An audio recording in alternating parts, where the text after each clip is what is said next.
Mga kwento ni Felmo.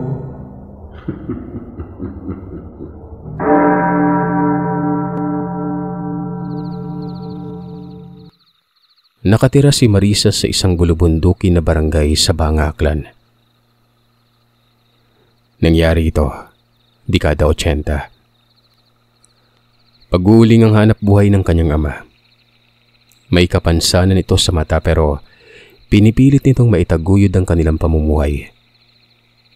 Mag-isa lamang kasi itong naghahanap buhay para sa kanilang 4 na magkakapatid. Tanging ang kanyang kuya Ray ang katulong nito sa paghahanap buhay nun, na noon ay nasa 14 na taong gulang pa lamang. Malaki ang galit ng kanyang kuya sa nanay nila. Iniwan kasi nito ang kanilang ama para sumama sa ibang lalaki. Ang buong akala nila ay nasa Manila lamang ito nagtatrabaho pero nang minsang tumawag ang kanyang ama sa bahay ng amo, gamit ang pampublikong telepono sa bayan. Doon nila napag-alaman na matagal nang wala ang kanyang ina sa poder ng mga ito. Sumama umano ito sa kanilang driver. Naging mag-asawa ang mga ito. Simula noon ay lumiit ang tingin ng kanyang ama sa sarili. Iniisip nitong siya ang may mali dahil hindi niya na ibibigay ang mga kagustuhan nito. Mahilig kasi ang kanilang ina sa mga bagong damit at lipstick. Hindi din ito nawawala ng pulbo at pabango. Samantalang napakalayo naman ang kanilang bahay sa bayan.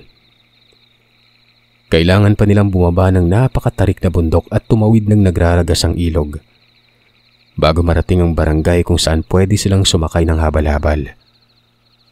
Bago marating ang bayan ng Aklan. Dahil sa sakit ng kanilang ama sa mata, tanging si Marisa at ang kanyang kuya Ray ang nagbebenta ng kanilang mga produkto. Kahit pa man ganun ang kanilang pamumuhay, masipag ang ama nilang si Carding. Marami itong mga tanim na halaman, kabilang na dito ang talong, okra, ampalaya, upo at kung ano-ano pa. Ito ang dala-dala nila sa bayan at binibenta. 2 beses sila sa isang linggo kung magbenta, tuwing Miyerkules at Linggo. Nang dahil dito ay nakakaraos sila sa kanilang pamumuhay. Kahit na mahirap ay sinisikap nila makapag-aral. Ang kanyang kuya Ray ang tagatukod ng bangka. Si Marisa naman ang taga-ingat ng gamit nila para hindi mabasa. Ganon din sa hapon tuwing uuwi sila. Napakahaba ng lalakarin nila at napakatarik na bangin ang kailangan nilang babain para makatawid sa rumaragas ang ilog na yon. Kapag naabutan naman sila ng matinding ulan ay hindi na talaga sila nakakatawid. Dahil sa ang tubig dito ay sadyang napakadelikado na. Walang tumatawid dito kapag malakas na ang ulan kung kaya't nagdesisyon ng kanilang ama na gumawa ng kubo sa tawid ng ilog. Para may matutulugan sila tuwing naaabutan sila ng matinding ulan at hindi sila makatawid ng ilog noon. Malaking tulong naman ito. Hindi lang para kina Marisa, kundi pati na rin sa mga tao na nakatira sa kanilang komunidad. Paminsan-minsan, kapag marami ang hindi nakakatawid, kahit na sa kanila pa ang kubo ay sila pa ang nakikisiksik para lamang may masilungan. At kapag ganito ang nangyayari, nagngingit-ngit sa galit ang kanyang kuya Ray. Pero dahil bata pa lang, ay mabilis naman itong pagsabihan ng kanyang ama na magpasensya dahil walang magandang maidudulot ang karahasan. Hanggat maaari ay matuto silang magpakumbaba at magpasensya noon. Iyan ang mga pangaral na palagi nilang naririnig sa kanilang ama. Minsan, dahil sa pagbibinata at pagiging mapusok ay nasasabihan ng kanyang kuya ang tatay nila na duwag. Kapag naman ganon, sinasagot ni Marisa ang kanyang kuya ng, "Iniisip lang tayo ni tatay, kuya. Kapag may nangyaring masama sa kanya, paano na tayo? Wala na nga tayong nanay. Gusto mo pati si tatay natin mawala din?" Hindi naman nakasagot si Ray. Kapag ganito na ang tono ni Marisa, dahil alam niyang tama ito. Naalala niya pang minsang sinabi ng ama na hindi kaduwagan ng magparaya, mag-intindi at magpatawad. Lalong-lalo nang piliin ang kapayapaan sa gitna ng magulong digmaan. Ito ang dapat mong tatandaan, anak.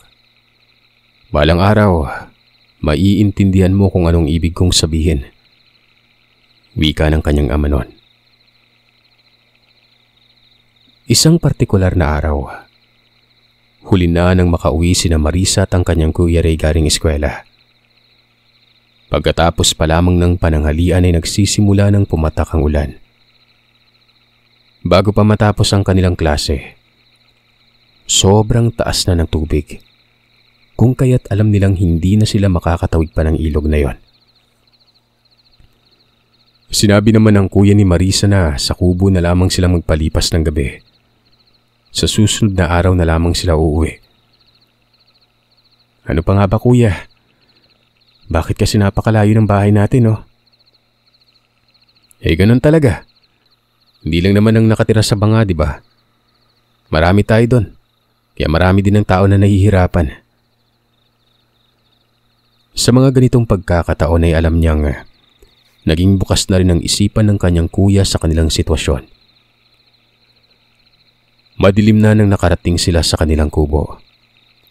Wala ring tao na nakikisilong doon.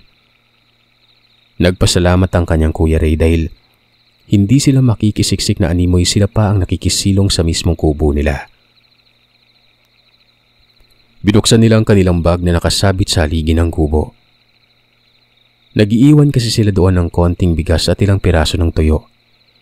Para kahit papano, kapag naabirya sila sa lugar ay may makakain sila kahit papano noon. Pagkatapos nilang magluto at kumain ay kaagad nang natulog ang magkapatid. Hating gabi, nang biglang umihip ang isang napakalakas na hangin. Ang buong akala ng magkapatid ay merong bagyo. Pero nagtataka sila kung bakit ang ihip ng hangin ay paroot pa rito. Maya-maya ay may narinig sila na naghuhumiyaw na boses ng isang babae. Kasunod nito ay ang mga pag-ungol na tila ba gutom na gutom at hayok sa laman na huni ng isang hayop. Dito na sila napasilip magkapatid sa butas.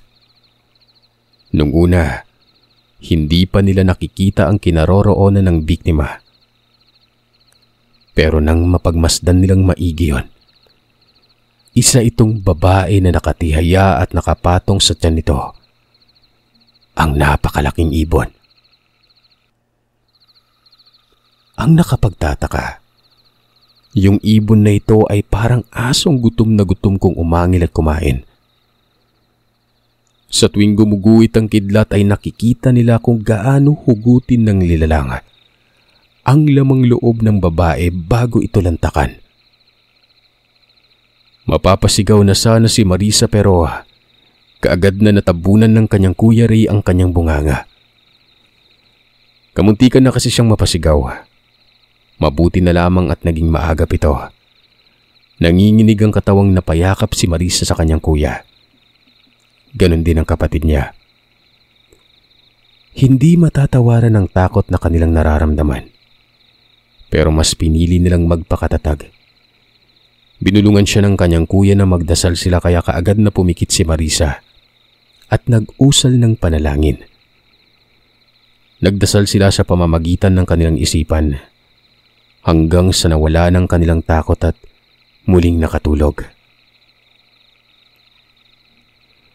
Pagkagising nila ay umaga na. Inilagay nila sa kanilang baunan ang natira nilang kanin na tuyo noong gabi. Kakainin na lamang nila ito sa may daan. Tila ba nakalimutan na nila ang nangyari kagabi? Pero nang patawid na sila sa ilog, nakita nila ang isang lalaking nakatitig sa kanila. At bago pa man sila maglayag ng kawayan nilang balsa, ngumisi yon na para bang alam nito kung ano ang nasaksihan ng magkapatid noong nakaraang gabi. "Kuya, kilala mo ba yon?"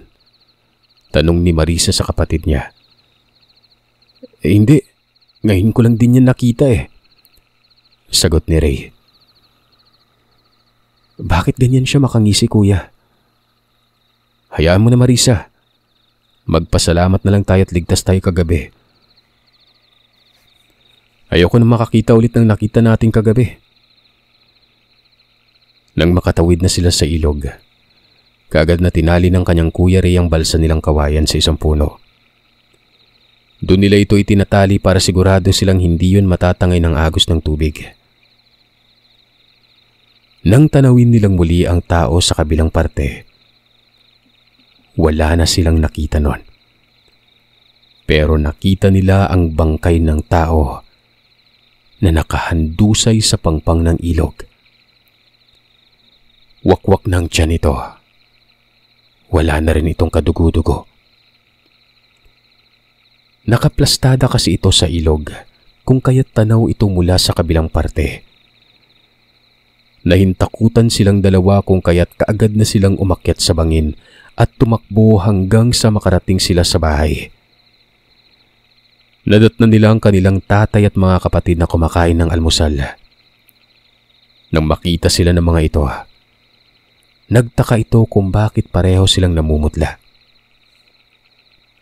"Oh, anong nangyari sa inyo?" "Tay, may nakita po kaming patay sa ilog." "Ano? Patay? Paano?" "Wakwak po yung tiyan. Parang wala na pong lamang loob eh, pati dugo." Wika ni Marisa habang umiiyak na sa takot. Dali-dali naman itong inalo ng kanyang ama at pinaupo na muna. Pinainom ng tubig. "Kumalma ka muna, anak. Huwag ka matakot at nandito ka na sa bahay." Umupo naman si Marisa at tuminom ng tubig nun. Maya-maya, nakaramdam na ito ng gutom, kung kaya't nakisalo na rin ito sa dalawa niyang kapatid. Ganon din naman si Ray. Pagkatapos nilang kumain ay tinanong na sila ng kanilang ama kung paano nila nakita ang bangkay. Hindi lang bangkay yung nakita namin, tay. Nakita din namin kung paano pinatay yon. Malaking ibon, tay." Ikinuwento pa ni Ray kung ano ang nangyari. Kung paano sila nagising ng kalagitnaan ng gabi. Kung paano nila narinig ang babae na humihingi ng tulong. Nung sumilip sila sa butas, kung ano ang nakita nila doon. Sinang-ayunan naman ito ni Marisa. Ikinuwento din nila na bago sila makatawid ng ilog ay meron silang nakitang lalaki sa lugar kung saan din nila nakita ang bangkay na nakangisi ito habang nakatanaw sa kanila. Takot na takot si Marisa sa itsura nun.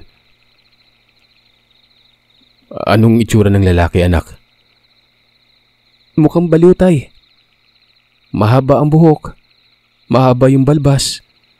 Payat po na matangkad." Saglit na nag-isip ang kanilang ama. Bago ito nagsalita ng, "May nabalita ang bagong yanggaw sa kabilang sityo. Kahapon ng umaga ko lang narinig. Pinag-iingat nga nila yung mga tao na tumuwid sa ilog eh. Lalo na yung mga kabataan. Nasa eskwela kayo na madaanan ako ni paring Siloy sa ulingan kung kaya't doon niya sinabi." Sinabi ng magkapatid na natatakot na silang pumunta sa eskwelahan. Gawa ng naroroon ang lalaking ito malapit sa kubo nila. Sinabi naman ni Ray na kailangan nilang mag-aral. Pero paano, di ba? Paano sila makakatawid sa ilog kung naroroon yung lalaking yon na malapit sa kubo? Paano kapag ginabi sila ulit? O hindi kaya ay lumakas ang ulan at hindi sila makatawid? "Bukas Sabado, dadaling ko kayo kay Manong Beryo para mabigyan kayo ng proteksyon. Mabuti na yung nakakasiguro tayo sa kaligtasan yung mga anak." Wika ng kanilang ama. Tumulong na muna sila sa kanilang ama ng araw na yon.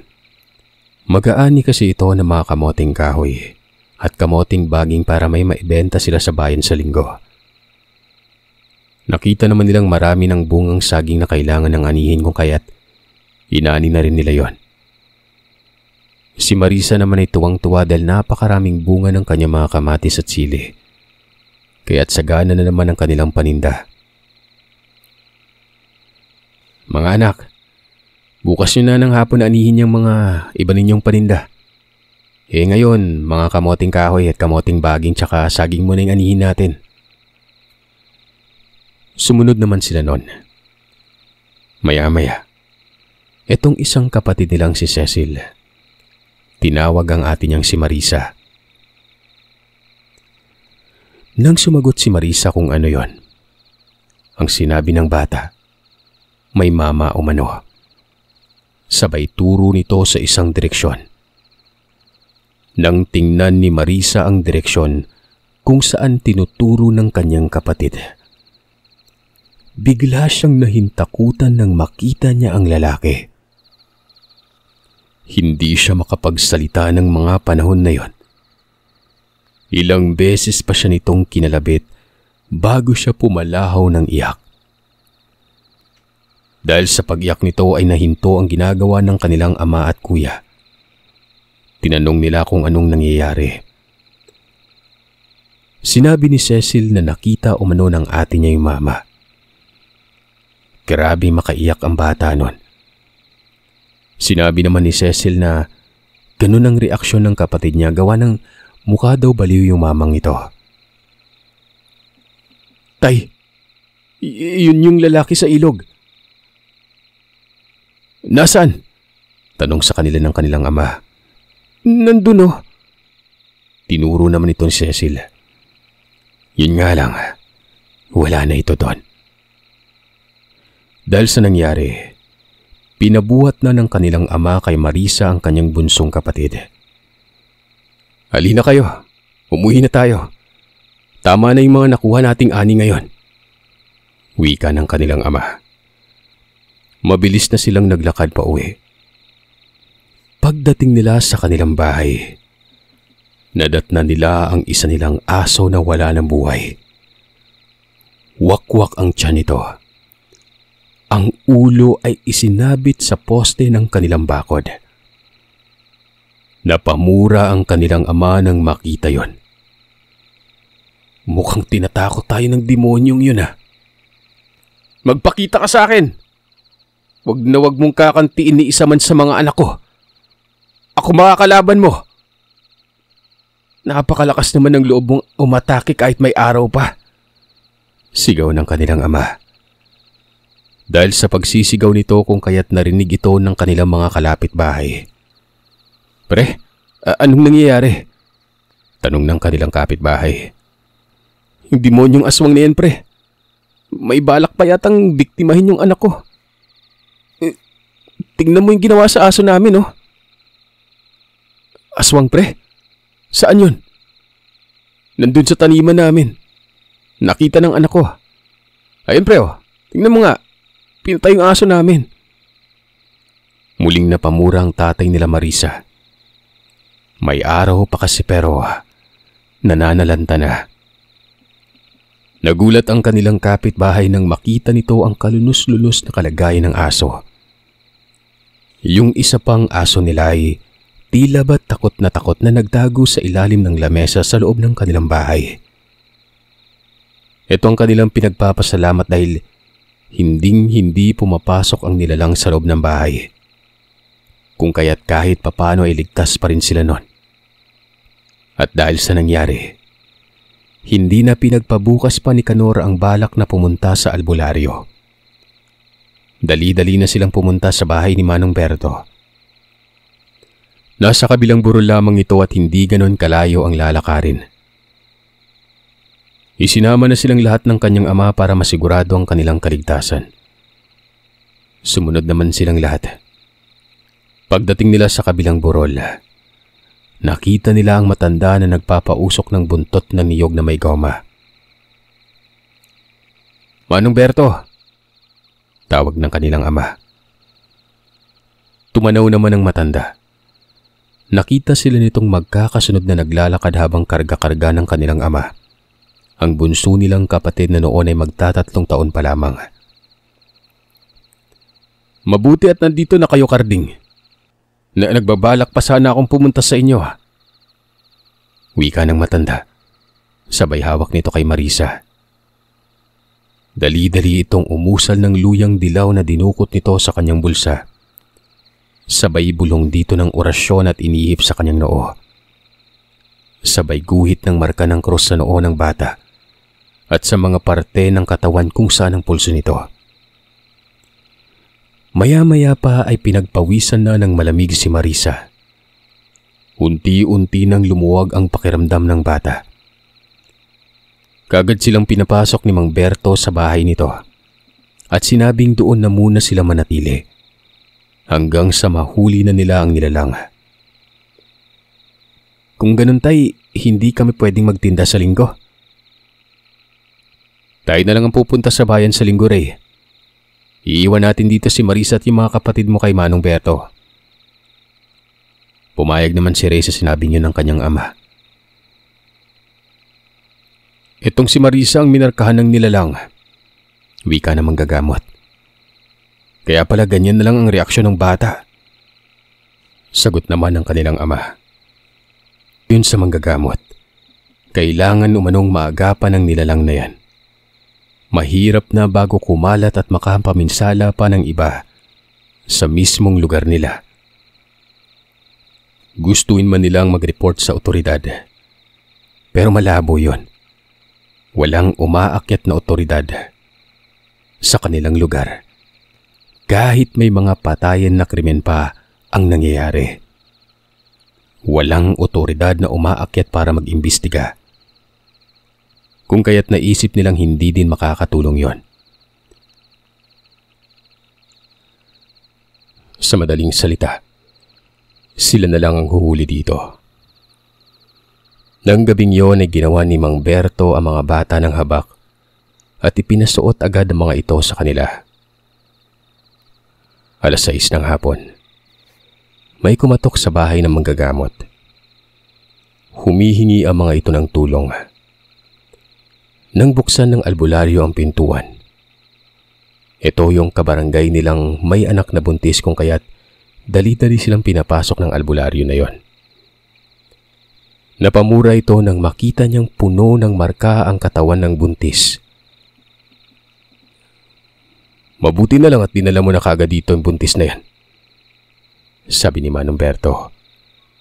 Dali-dali niya itong inorasyonan ng luyang dilaw. Hinipa ng bunbunan ng buntis at minarkahan ng krus sa mga pulso. Maya-maya pa, pinagpawisan ang buntis at dumigay ito. Meron pa itong nasuka at nagsasabing hindi niya maintindihan ang nangyayari sa kanyang katawan. Sumagot naman ang manggagamot na normal lamang umano ito. Nilalabanan umano ng orasyon ng kung anumang idinikit ng nilalang sa kanya. Ilang sandali lamang umano ay magiging mabuti ng pakiramdam niya noon. Mabuti na lamang at napakabait ng asawa ng albularyo. Kung kaya't pumayag ito na marami kami ang pansamantalang mananatili sa tahanan ng mga ito. Ganon din kasi ang babae. Hindi din ito uuwi hanggat hindi nahuhuli ang nilalang. Sabay-sabay na silang naghapunan ng gabing yon. Kahit marami, napakasaya nila. Noon lang kasi nila naranasan na may ibang tao doon maliban sa kanila. May dalang kamoting kahoy at mga gulay sila Marisa. May dala namang bigas ang buntis kung kaya't pinagsalo-saluhan nila yon. Ang albularyo naman at ang asawa nito ay halata namang nasisiyahan. Hindi pinalad ang mag-asawa na magkaanak kung kaya't malapit ang loob nila sa mga bata. Sinasabi pa ng mga ito na aampunin nilang bunsong kapatid nila Marisa. Pero syempre, ayaw ni Karding. Para sa kanya, mga anak niya ang kanyang kayamanan na hindi mapapalitan ng kahit na anumang material na bagay. Pagkatapos nila maghapunan, saglit silang nagkwentuhan. Tinanong ng albularyo kung paano nakaengkwentro ng buntis ang nilalang na yon. Ayon sa buntis, habang naglalabas sila sa ilog, lumapit sa kanilang lalaki. Ang buong akala ng ina nito ay taga-tawid ilog lamang ang lalaki kung kaya't hindi nila ito iniwasan. Nakikipagkwentuhan naman umano ito ng maayos sa kanila. Hanggang sa walang ano-ano, bigla na lamang nitong sinabi sa buntis na, "Napakabango na ng daladala mong langka ah. Hinog na yan. Pwede nang pitasin." Nagulat naman ang buntis sa sinabi niyo ng lalaki. Maya-maya pa, napatayo ang buntis ng muntik ng haplusin ng lalaki ang kanyang tiyan. Kagad naman itong sinigawan ng kanyang ina. Sumunod din pala sa kanila ang ama ng buntis dahil nakita nito ang kapitbahay nila Marisa na nakakita kung paano pinatay ang kanilang aso. Kung kaya't naisip nito kaagad ang kanyang mag-ina na naglalabas sa ilog noon. At tamang-tama naman ang kanyang nadatnan na natataranta na sa ginagawa ng lalaki. Kagad itong sinigawan ng ama ng buntis at dali-dali naman umanong tumakbo ang lalaki na animoy isa itong palaka habang tumatawid sa ilog. Laking gulat ng tatay ng buntis habang tinitingnan niya ang pagtawid nito ng ilog noon. Kakaiba talaga umano. Dahil nga sa nangyari ay dali-dali na silang pumunta sa bahay ng albularyo para humingi ng tulong. Nang gabing yon ay napakaingay ng paligid. Napakamasigasig ng tunog na yon na animoy galit na galit at nanggigigil. Gustong-gusto umano nitong lumapit sa bahay ng albularyo. Pero hindi nito magawa. Lumabas naman ang albularyo at si Garding para magsiga ng buntot ng niyog. Nilagyan niya ito ng goma at asin, kung kaya't mas lalong tumindi ang amoy at nagputukan talaga umano ang siganon. Mas lalong umingay at nanggagalaiti ang nilalang kung kaya't mas inaasar pa ito ni Garding. Dinagdagan nito ang siga sa paligid ng bahay ng albularyo. Naghasa pa ito ng itak habang nakaharap sa kanyang siga. 12:00 ng gabi. Unti-unti nang nawawala ng ingay. Pumasok na rin sila ng albularyo sa loob ng bahay. Doon pa lamang sila nakapagpahinga ng maayos. Sumunod na araw, niyaya ni Garding ang anak na si Ray para umuwi muna at mag-ani ng kanilang ibebenta sa bayan. "Ray, huwag kang lumayo sa tabi ko ah." "Opo, tay." Nagmadali na silang mag-ani para maipon nila ito sa kanilang bahay at kukunin na lamang kinabukasan para dalhin sa bayan. Habang nagsasalansan ng gulay, may napansin si Ray sa kanilang silong. Dahan-dahan niyang nilapitan ng kanyang ama. Kinalabit ito para ituro ang nilalang. Nang makita ito ng kanyang ama, kaagad siyang kumuha ng mahabang tabak at itinusok yun sa likuran ng nilalang. Tinamaan yun sa may bandang likuran. Dali-dali itong tumakbo palabas ng silong habang umaatungal. Ang atungal nito, boses ng tao na nasasaktan. Nagmadali na silang umalis at pumunta na sa bahay ng manggagamot. Humuli si Garding ng alagang manok at papaya at dahon ng sili para may mailuto silang tinola. Nakalimutan ni Garding na dalhin ang tabak ng mga panahon na yon sa hindi malamang dahilan pero buti na lang, binitbit ito ni Ray. Habang naglalakad ay naririnig pa rin nila ang atungal ng nilalang. Papuntang ilog ang direksyon ng huni nito. Pagdating nila sa bahay ng albularyo, dali-dali na ikinuwento ni Garding ang nangyari sa bahay nila. Tinanong ng albularyo kung nasaan ang tabak. Sasabihin pa sana ni Garding na hindi niya nadala pero kaagad itong inabot ni Ray sa matanda. "Salamat at nadala mo yan, anak. Naisip ko tay na ipakita kay Manong Beryo eh.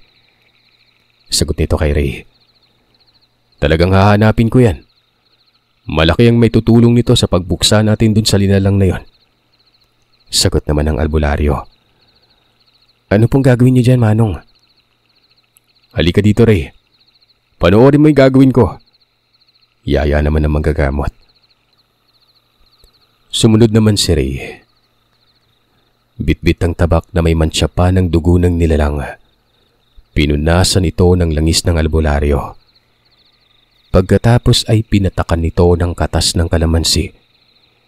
Isinalang ito sa may abuhan na napakaraming baga. Habang sinasalang ang tabak sa umaapoy na baga nun, umuusal ang albularyo ng orasyon. Inuorasyon nito ang tabak. Tingnan natin ngayon kung makakaligtas ka pang demonyo ka. Wika ng albularyo. Hinayaan niya ang tabak na nakasalang sa baga hanggang sa sumapit ang gabi. 6:00 ng hapon. Magtatakip silim na. Nagsimula na namang marinig ang pagtatangis ng nilalang. Hindi na ito yung gigil na pagtangis. Hindi na ito yung tipong galit na galit at gustong sumugod, pero puro pagtangis yung nasasaktan na may halong pagmamakaawa. Hanggang sa sumambit ito ng pangalan ng manggagamot. Berto! Berto! Tutulong! Hindi na ako uulit. Tanggalin mo na yan. Tanggalin mo na. Wika nun. Napamura ang albularyo nang marinig ang boses ng nilalang na ito. Sinasabi ko na nga ba? Siya yung aswang. Sambit ng albularyo. Kilala niyo yung aswang, Manong Berto? Si Marisa naman ay nakasiksik sa ama. Takot na takot ito sa boses na kanilang naririnig. Maging ako, anak. Kilala ko ang boses na yan. Wika ni Carding. Sino yan, tay? Boses yan ni Mang Efren. Sinong Efren, tay? Si Efren yung naghahanap ng mga tao dito sa atin para dalhin sa Manila. Isa na dun yung nanay nyo. Sagot ni Carding. Dahil sa sinabi ng ama ay rumihistro ang inis ng binatilyo sa muka. Tay, paano kung hindi totoong sumama si nanay sa ibang lalaki, tay? Paano kung nabiktima yun? Napaisip naman si Carding dahil sa sinabi ng anak. Malalaman din natin ang katotohanan, Ray. Huwag tayong mawalan ng pag-asa. Opo, Manong Berto. Tuloy pa rin ang naririnig nila na pagtangis ng nilalang. Humingi ito ng tulong sa manggagamot, pero hindi naman ito pinapansin ni Manong Beryo. 4 na oras ang lumipas. Huminto ang pagtangis nilo. Nawala ang boses. Pati ang napakabahong amoy na kanina ay hindi mawala-wala. Nang tumahimik na ang paligid ay doon pa lamang nila naalala na hindi pa pala sila nakapaghapunan. Nako, napakasarap pa naman ng bisayang manok na dala ni Berting kanina. Sa unang pagkakataon ay nagawa nilang magtawanan. Malakas ang loob nilang tuluyan nang nawala ang nilalang na ito. Natuluyan na itong namatay. Masaya silang nagsalo-salo ng hapunan ng gabing yon. Hanggang sa sumapit ng umaga. Imbis na pumunta ng bayan para magbenta ng kanilang paninda, ay sinabi ni Carding na hindi na muna sila matutuloy ngayong araw. May pupuntahan sila ni Manong Berto. Nagtanong si Ray kung pwede ba siyang sumama, pero sumagot naman itong si Carding na wag na. Bantayan niya na lamang ang kanyang mga kapatid. Kung kaya't hindi na lamang nagpumilit pa si Ray noon. Pinuntahan ng mga ito ang bahay ni Efren. Nakatira ito sa may sitio sa tawid ng ilog. Pagdating nila sa lugar, sarado ang bahay, pero naroroon ang malansang amoy. Itinulak ng albularyo ang pintuan ng bahay. Kaagad namang bumukas yon. At doon ay lumantad sa kanila ang maraming langaw at ang masangsang at nakakasulasok na amoy. Doon din ay nakita nila ang iba't ibang damit. May damit ng bata, binatilyo, babae at lalaki. Nakakalat din doon ang iba't ibang bag. At sa gulat ni Carding, naroroon ang bag ng kanyang asawa na si Teresa.